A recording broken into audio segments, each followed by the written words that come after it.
îro li ser kobanî em ê çend tiştan bêjin.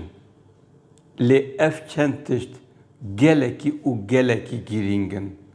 Çi ne ew tişt? Meseleya tenduristî. Helbet kobanî sembolek e. Li dinyayê bi gelek awayî tê nasîn.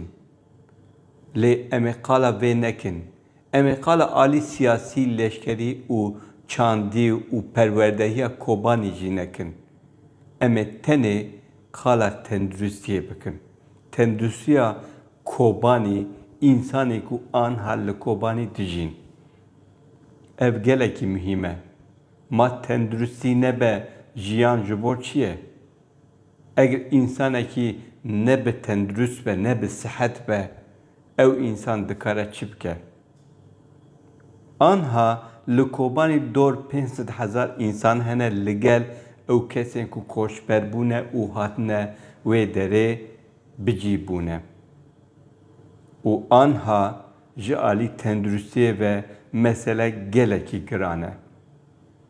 Îro hevserokê beşa tenduristî yê kantona Firatê Ehmed Mehmûd daxuyanî da çapemeniyê. Li gor vê tiştên gelekî girîng gotin. Mesela ji ber avê 2000 kes di van çend rojan de nexweş ketine û serî li nexweşxaneyan dane. Malûm av têrê nake ew av tune ye. Ji ber elektrîka kobanî ku her diçe û tê û bi disû hefteyan jî qet tune bû, cîhazên nexweşxaneyên wan xira dibin. Derman kêm mane, derman xilas dibin êdî li kobanî. Di hinek waran de derman xilas bûne ji kîja?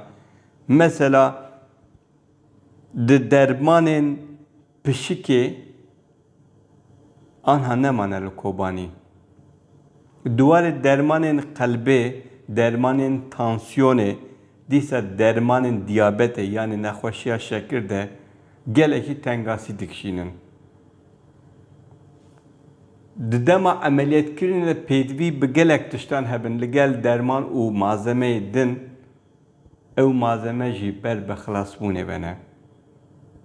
Ehmed Mehmûd dibêje heyva sor hinek alîkarî aniye lê têrê nake ji ber ku dorpêça li dora kobanî dewam dike. Kengê de ev 25 roj in.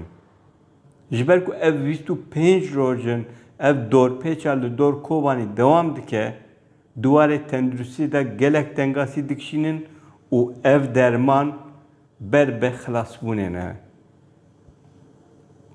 û dibêje gelek nexweşiyan jî em nikarin emeliyat bikin. Em nikarin bişîn cihên din jî. Bifikirin ku li bajarekî bi 100,000 însan wê bijî û li wî bajarî wê bi têra xwe derman tune bin. Wê bi têra xwe ava paxij tune be ji ber vê yekê wê însan nexweş bikevin, tenê çend rojan de 2000 kes piranî jî, ev ji 2000 kesî piranî jî kesên koçber in. Yani yên ku ji bajarên din ji ber şer hatine kobanî. Ev 25 roje kobanî di dorpêçê de ye û gelekî zehmetî dikişîne, bi taybetî jî di beşa tenduristiyê de.